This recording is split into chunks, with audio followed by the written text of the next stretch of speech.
1 2 3 भागो। तू क्यों नहीं भागा बे?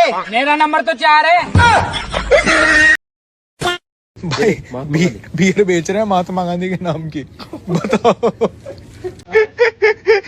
हम करेंसी पे लेके घूम रहे हैं इन्हें।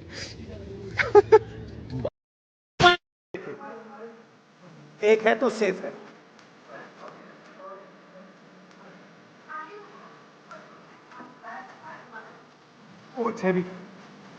तो रहने दो फिर।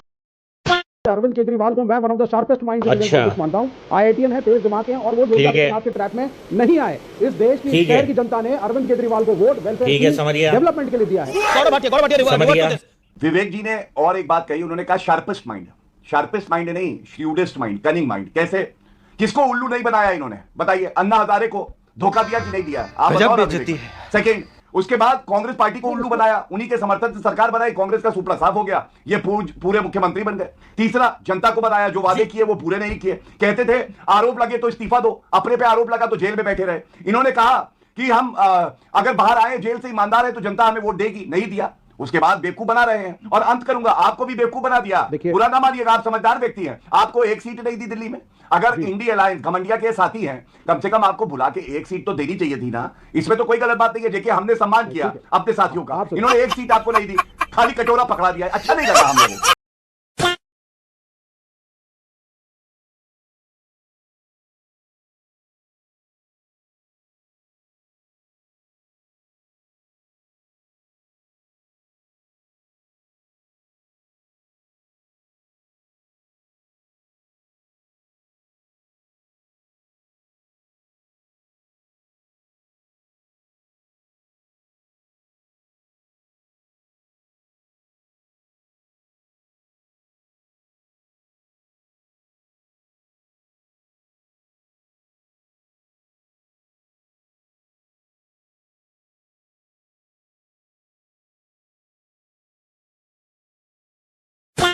पंजाब में आपने बोला था 1000 देंगे। देंगे अगले चुनाव के पहले दे देंगे। 5 साल में देंगे कहा था, अगले चुनाव के पहले दे देंगे। फिर दिल्ली में क्यों पहले? आप इनको बोलो नहीं, वहां भी देंगे यहाँ भी देंगे। आप तो हमारे पीछे ऐसे बंदूक लेके पड़ जाते हो कि आज ही क्यों नहीं करे।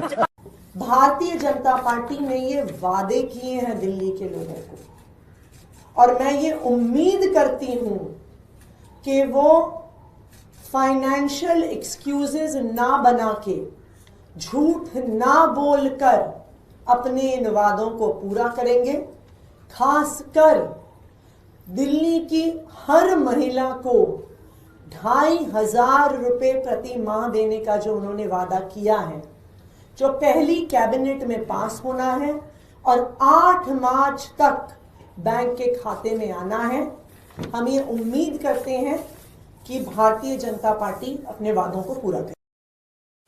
आपको क्या लगता है कि मोदी कमजोर प्रधानमंत्री के रूप में नजर आ रहे हैं, या फिर अब बैसाखी के बल पर एक बहुत ही मजबूत प्रधानमंत्री के रूप में उन्होंने प्रूव किया अपने आप को? अब इस सब का आप मेरे से इतने बेमतलब के सवाल क्यों करती हैं? बेमतलब का सवाल कहाँ है? बिल्कुल बेमतलब का है, सब जानते हैं। अब आप नहीं बोलना चाहती, लोग नहीं बोल, मेरे से बुलवाओ, मेरी दुश्मनी मुझे ही मरवाओ, मैं इस सब में नहीं पढ़ूंगा। लेकिन क्या कहेंगे मोदी जी को, क्या एडवाइस देंगे आप इस समय? मैं उनको कोई एडवाइस नहीं दूंगा, उन्हें एडवाइस की जरूरत नहीं है।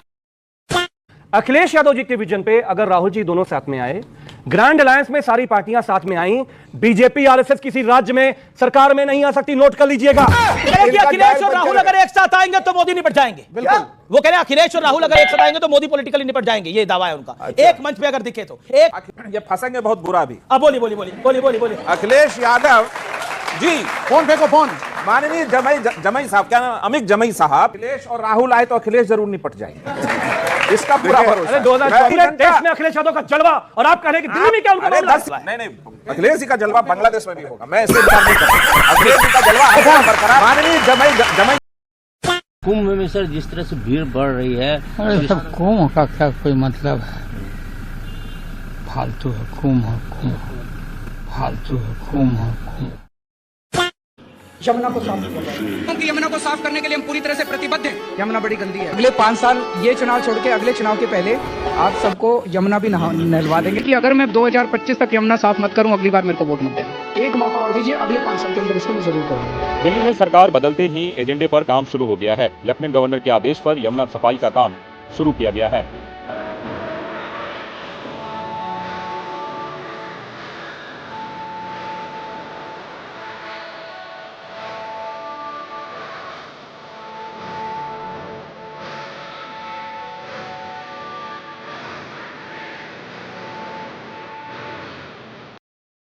सुधांशु जी इंडी गठबंधन कहते हैं या भाजपा वाले सब इंडी गठबंधन कहते हैं, मुझे अच्छा नहीं लगता।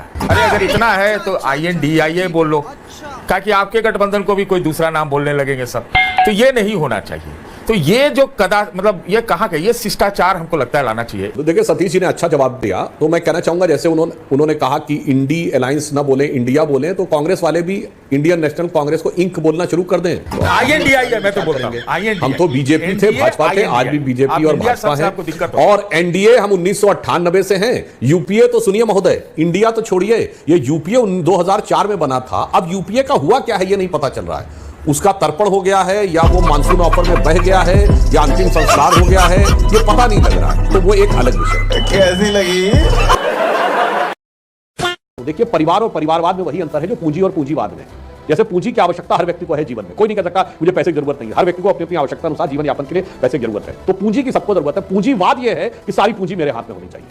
तो कोई पार्टी के किसी नेता का परिवार का सदस्य पॉलिटिक्स नहीं ज्वाइन कर सकता या बीजेपी नहीं ज्वाइन कर सकता, यह प्रतिबंध नहीं लगाया जा सकता। परिवारवाद यह है कि पार्टी का नेतृत्व मेरे बाद मेरे हाथ में रहेगा। जैसे रूबिका जी, आपके परिवार का कोई सदस्य, यह नहीं कहा जा सकता कि इसमें पत्रकारिता में नहीं आएगा या न्यूज 18 चैनल नहीं ज्वाइन करेगा।